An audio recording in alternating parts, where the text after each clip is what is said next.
Hi weavers, welcome to our channel just imagine novels. ఈరోజు మన కథ వంశీమోహన, ఎపిసోడ్ 59. సార్, మీరు చెప్పిన వాళ్ళ పూర్తి డీటెయిల్స్ తెచ్చాను అంటూ బాలదేవ్ ముందు పెన్ డ్రైవ్ పెట్టాడు ఎస్ఐ పానకాలు. దానిని తీసుకుంటూ, వీళ్ళ మర్డర్ మిస్టరీ మన చావుకొచ్చిందయ్యా. ఎవరు చేస్తున్నారో కానీ వాళ్ళు నా చేతికి దొరకాలి, ఉత్తికించి కొడతాను అంటూ తన ఫ్రస్ట్రేషన్ అంతా మొహంలో పలికించాడు బాలదేవ్. చంద్రిక, చంద్రిక అంటూ గట్టిగా పిలుస్తూ వచ్చిన శరత్ని చూస్తూ, ఇక్కడే ఉన్నా, ఎందుకలా చెవికోసిన మేకలా అరుస్తావు అంటూ మొక్కలకి అంటుకడుతున్న చంద్రిక విసుక్కుంది శరత్పై. శరత్ ఆమె విసుగుని పట్టించుకోకుండా తన వైపు చూసి, అచ్చు దిష్టి బొమ్మలో ఉన్నవే, అందుకే కనపడలేదు అని నవ్వుతూ సెటరేశాడు శరత్, ఆమె చేతిలో తన నెత్తిన పగలగొట్టించుకోవడానికి. శరత్ మాట పూర్తయిన నెక్స్ట్ సెకండ్ చంద్రిక చేతిలోని వాటర్ జగ్ గాలిలో ఫ్లై అవుతూ శరత్ బుర్రకు కిస్ ఇచ్చింది. రాక్షసి అంటూ అరిచి దెబ్బ తగిలిన చోట రుద్దుకున్నాడు శరత్. తెలుసుగా, నా మీద సెటర్ వేస్తూ లైఫ్కి రిటైర్ తీసుకుంటావు అని కోపంగా చెప్తూ లేచి మొక్కలకి వాటర్ పట్టడంలో బిజీ అయిన చంద్రిక శరత్ తనని చూసి పళ్ళు నూరుతుంటే కేర్లెస్గా చూస్తూ, ఇంతకీ దేనికి అంత ఆత్రంగా పిలిచావు అని అడిగింది. నీ టార్గెట్ నెక్స్ట్ ఆ రాకేషే కదా, వాడి చావుని వెతుక్కుంటూ వెళ్తున్నట్టు వాడు కూడా రేపెక్కడో ట్రిప్కి వెళ్తున్నాడు ఫ్రెండ్స్తో అన్నాడు శరత్. చంద్రిక ఈవిల్ స్మైల్తో, వాడికి అంతిమ వీల్కోలు పడకడానికి మనం కూడా బయలుదేరదాం పదా అంది. ఆమె చేతులు కడుక్కోవడానికి వాటర్ పైప్తో వాటర్ పడుతూ, మీ బావకి చెప్పొద్దా అని అడిగాడు శరత్. బావకి ఫోన్ చేస్తాను, ఆయనకి చెప్పకుండా చేయను కదా అంది చంద్రిక. ధీర్ శుభ ఫోటోతో పాటు సాగర్ డీటెయిల్స్ తండ్రి ధనుంజయ్కిస్తూ, నువ్వు మీ అన్నయ్య గ్రానీతో వెళ్ళి దీన్ని నాకు సెట్ చేయండి అన్నాడు కామెంట్ చేస్తున్నట్టు. శుభ ఫోటో చూసి సాగర్ గురించి డీటెయిల్స్ చూశాక ధనుంజయ్ కొడుకుని చూస్తూ, అమ్మాయి కుందన బొమ్మలా ఉంది, ఆమె తండ్రి మనకంటే పొజిషన్లో పైన ఉన్నారు ధీర్, వాళ్ళు మన సంబంధం ఓకే చేస్తారంటావా అని డౌట్గా అడిగాడు. వాళ్ళు జస్ట్ బిజినెస్ పరంగా మనకంటే కాస్త ఎక్కువ పొజిషన్ అంతే, కానీ మనం జమీందార్లం, అయినా వాళ్ళు ఓకే అనేలా గ్రాని చేస్తుంది, నువ్వు పోయి గ్రానీకి డీటెయిల్స్ ఇవ్వు, కాదంతా తానే నడుపుతుంది అని ధీర్ విసుగ్గా చెప్పాడు. సరే అంటూ అక్కడి నుండి వెళ్ళిపోయాడు ధనుంజయ్. జనార్దన్ సుధాకర్ ఇంటికి వచ్చాడు.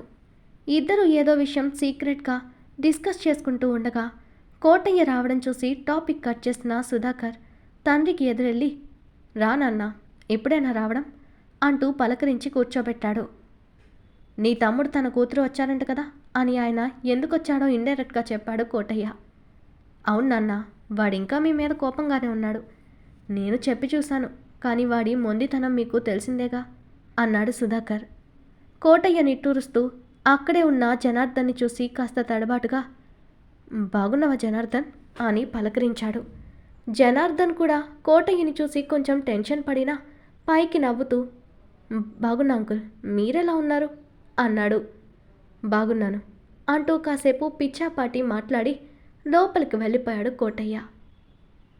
అలిగిన మోహనిని బ్రతిమాలుతూ తన మెడ మీద ముద్దు పెట్టబోయి ఆగిన క్రిష్, ఆమె మెడ మీదున్న మోల్ ఇన్ని రోజులుగా చూస్తున్న క్రిష్ మనసులో, ఈ మచ్చ ఎక్కడో చూసానే, కానీ ఎక్కడా, అదే గుర్తు రావడం లేదు అనుకుంటూ ఉండగా మోహన క్రిష్ నుండి విడిపించుకుని ముందుకు తిరిగి ఆలోచిస్తున్న క్రిష్ని చూసి కోపంగా, అదిగో నా దగ్గరున్న నీకు వేరే ఆలోచనలు కదా, నువ్వు మారిపోయావు, నీకు నా మీద ప్రేమ తగ్గిపోయిందంటూ ముక్కు చీది స్టవ్ ఆఫ్ చేసి బెడ్రూమ్లోకి వెళ్ళి మంచం ఎక్కి ముసుగు తన్ని పడుకుంది అలకగా మోహన. క్రిష్ తల కొట్టుకుంటూ, ఏయ్ ఆగవే, నేను చాలా ఇంపార్టెంట్ విషయం గురించి ఆలోచిస్తున్నాను అంటూ మోహన వెనకే వెళ్ళి ఆమెని బ్రతిమాలాడు. అతనికి ఆమె కోపం అలక తీర్చడానికి పట్టిన టైం గంట. చివరి అస్త్రంగా, ఆకలిస్తుంది, ఫుడ్ పెట్టవే అని నీరసంగా అడిగాడు క్రిష్.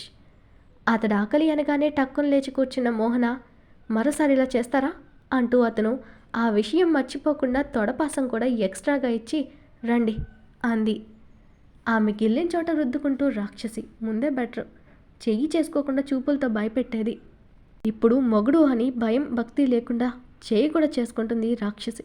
ది గ్రేట్ క్రిష్ కాడు తన పెళ్ళం చేతిలో తన్నులు తింటున్నాడని బయట తెలిస్తే నీ పరువు గంగపాలవ్వడం గ్యారంటీరా క్రిష్ అంటూ తన అంతరాత్మతో చెప్పుకుని తనపై తనే జాలిపడ్డాడు పాపం బిడ్డ. మోహన కార్తిక్కి వడ్డించి క్రిష్ వైపు చూసింది. పెట్టింది తినకుండా చేతులు కట్టుకుని అలాగే తన వైపు చూస్తున్న అతడి ఉద్దేశం అర్థమై తల కొట్టుకుంటూ ఆ ప్లేట్ అందుకుని, 10 ఏళ్ల పిల్లోడు చక్కగా తింటున్నాడు, 25 దాటిన తమ్ముడికి తినడం కూడా రాదు, పెద్ద బిజినెస్ మ్యాన్ అనే ట్యాగ్ ఒకటి అంటూ దెప్పుతూనే అతనికి ఇష్టమైన అన్నం సాంబార్ కలిపి క్రిష్ నోటి దగ్గర పెట్టింది మోహన. పాపమక్క బావగారు, ఆయన పెరిగింది విదేశాల్లో కదా, అక్కడ ఇలా సాంబార్ రైస్ ఉండదంట, ఎప్పుడూ బ్రెడ్, పిజ్జా, బర్గర్లే అంట, అందుకే బావగారికి తినడం అలవాట్లేదు. అంతే కదా బావగారు అంటూ వాడి చిట్టి బుర్రతో ఆలోచించి బావకు సపోర్ట్ చేశాడు కార్తీక్.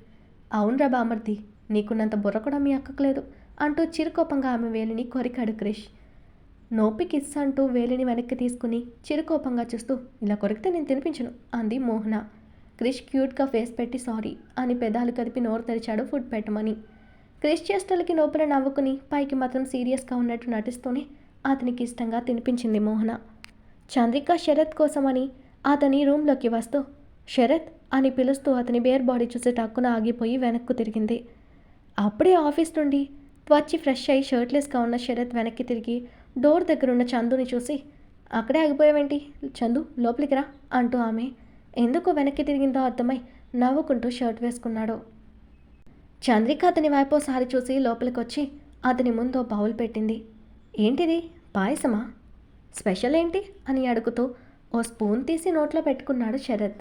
స్పెషల్ ఏం లేదు, ఊరికినే చేశాను, ఎలా ఉంది అంటూ అతని వైపు ఆత్రంగా చూసింది. మనసులో మాత్రం అతనికి తన చేతి పాయసం నచ్చాలని కోరుకుంది చంద్రిక. శరత్ నవ్వుతూ నీలాగే ఉంది అన్నాడు. అంత బాగుందా అని సంతోషంగా అడిగిన చంద్రిక బుగ్గ మీద ముద్దు పెట్టిన శరత్, ఇంత బాగుంది అని నవ్వుతూ చూడగానే అప్పటిదాకా ప్రశాంత వదనంతో ఉన్న చందు ఒక్కసారిగా కోపంగా మారిపోయి, రే దొంగ సచ్చినోడా, పాపమ్మని పాయసం ఇస్తే నాకే ముద్దు పెడతావా అంటూ చుట్టూ వెతుకుతూ అతని కొట్టడానికి సాలిడ్గా ఏమైనా దొరుకుతుందేమో అని చూసింది చంద్రిక.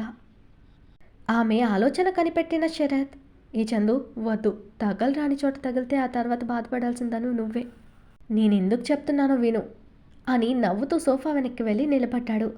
నిన్ను కొడితే నాకు బాధ ఎందుకు వస్తుంది, ఆనందంగా ఉంటుంది కానీ అంటూ దొరికిన ఫ్లవర్ వాస్ తీసుకుని శరత్ వెంట పడింది చంద్రిక.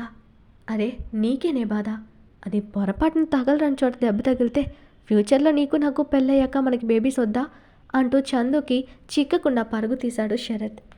చందుకి వెంటనే అర్థం కాలేదు కానీ అదే ఫ్లోలో, అప్పటి కదా అప్పుడు చూసుకుందాం, ఇప్పుడు నువ్వు చేసిన దానికి నా చేతిలో తన్నులు తిన మర్యాదగా, లేదంటే ఏం చేస్తానో నాకే తెలియదని బెదిరిస్తూ అతన్ని అందుకోవడానికి చూసింది చంద్రిక.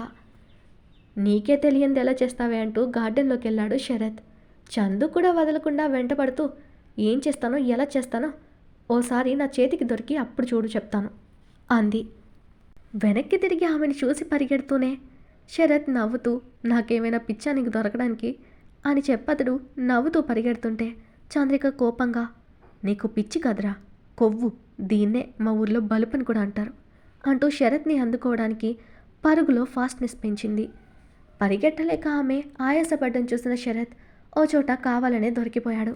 అతను దొరకగానే చందు ఆనందంగా అతన్ని కొడుతుంటే నవ్వుతూ ఆ దెబ్బలని కాచుకున్న శరత్, ఏ చందు ఆగవే, రాక్షసి తగులుతుందంటూ ఆమె కొట్టకుండా తన 2 చేతులు పట్టుకుని లాగి గట్టిగా కౌగిలించుకొని, ఇప్పుడు నీ కోపం తీరిందా అని ప్రేమగా అడుగుతూ ఎగిరెగిరి పడుతున్న ఆమె ఎదవైపు చూస్తూ తనలో రెగిన తాపాన్ని కంట్రోల్ చేసుకుంటూ ఆమె వీపుని నెమ్మదిగా నిమిరాడు శరత్.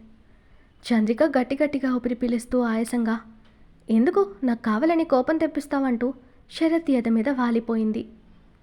ఆమెని అపురూపంగా హత్తుకుని, ఎందుకంటే నా గయ్యాలి పిల్ల కోపంలో భలే ముద్దుగా ఉంటుంది కాబట్టి, తనని ఇలా రోజుకొకసారైనా కోపంగా చూడకపోతే నాకు తోచదు కాబట్టి అంటూ చందు తల మీద ముద్దు పెట్టాడు శరత్.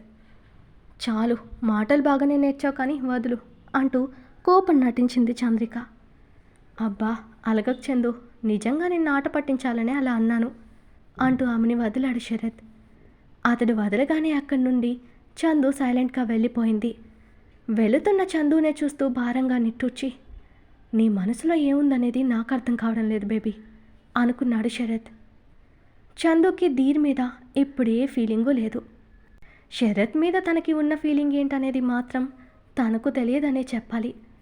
చందు తన మనసులో ఏముందనేది ఎవరితోనూ పంచుకోదు.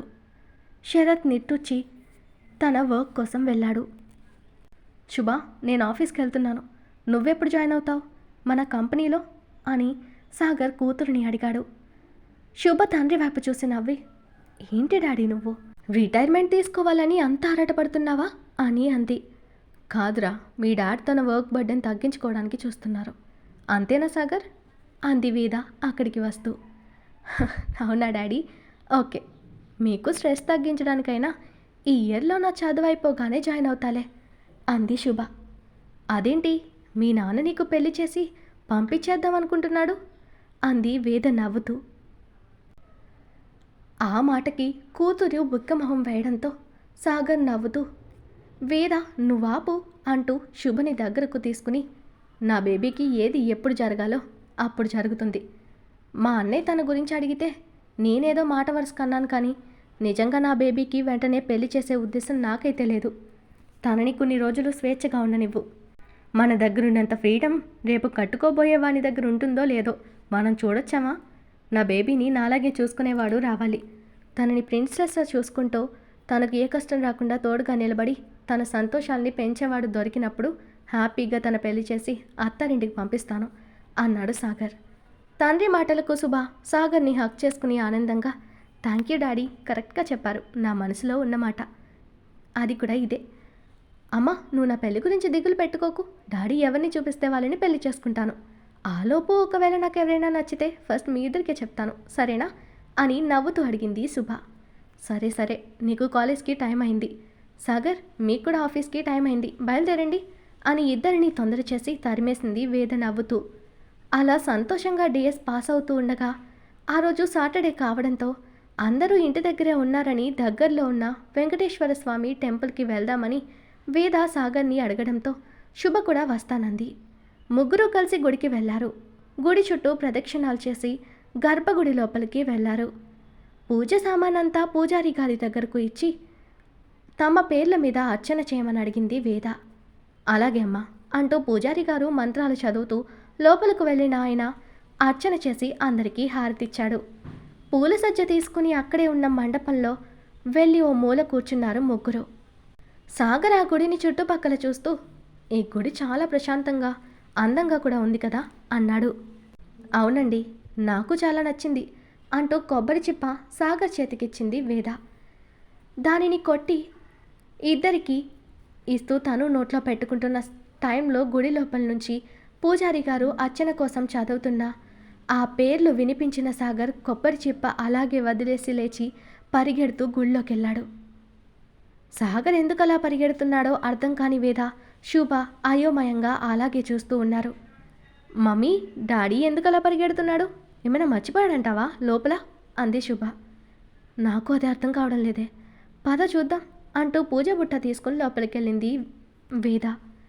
సాగర్ పరిగెడుతూ లోపలికి వెళ్ళేసరికి అక్కడ కళ్ళు మూసుకుని దండం పెడుతున్న సత్య, ఆమె భర్త విరించి వాళ్ళిద్దరినీ చూడగానే ఆనందంతో సాగర్ కళ్ళల్లో కన్నీళ్ళొచ్చాయి. ఎన్నో ఏళ్ల తర్వాత సత్యని చూడగానే ఆనందం, ఉద్వేగం కలిగింది సాగర్లో. నిదానంగా ఒక్కో అడుగు వేస్తూ సత్య ఎదురుగా నిలబడ్డాడు సాగర్. అప్పటి వరకు కళ్ళు మూసుకుని దేవుణ్ణి ప్రార్థిస్తున్న సత్య కళ్ళు తెరిచి ఎదురుగా నవ్వుతూ కన్నీళ్లతో తననే చూస్తున్న సాగర్ని చూడగానే షాక్ అయింది. సాగర్ అంటూ ఉద్వేగంగా పిలిచింది సత్య కూడా. కనులు మూసుకున్న విరంచి గారు కూడా కళ్ళు తెరిచి, సాగరా, ఎక్కడున్నారు సత్య అని చుట్టూ చూస్తూ తమ ఎదురుగా కన్నీళ్లతో నిలబడున్న సాగర్ని చూపించిన సత్య వైపు చూసి, ఈయనేనా అని ఆశ్చర్యంగా అడిగాడు విరించి. సత్య నవ్వుతూ కన్నీళ్లతో అవునని తలూపి పరుగున వెళ్ళి సాగర్ని హత్తుకుంది. సాగర్ ప్రేమగా ఆమె చుట్టూ చేయి వేసి తన తల నిమిరి, ఎలా ఉన్నావు సత్య, నువ్వు కూడా ఒంటరివాణ్ణి చేసి దూరంగా వెళ్ళిపోయావు కదా అని బాధగా అడిగాడు సాగర్. సత్య బాధగా తలెత్తి సాగర్ వైపు చూస్తూ, తప్పలేదు సాగర్ గారు, జరిగిపోయినవన్నీ ఇప్పుడెందుకు, వదిలే. ఎలా ఉన్నారు, వేద ఎలా ఉంది, తను రాలేదా అని చుట్టూ చూసింది వేద కోసం. అప్పుడే కూతురితో పాటు లోపలికొస్తున్న వేదని చూడగానే సాగర్ నొదిలి, వేద అంటూ ఆనందంగా తన దగ్గరకు పరిగెత్తింది సత్య.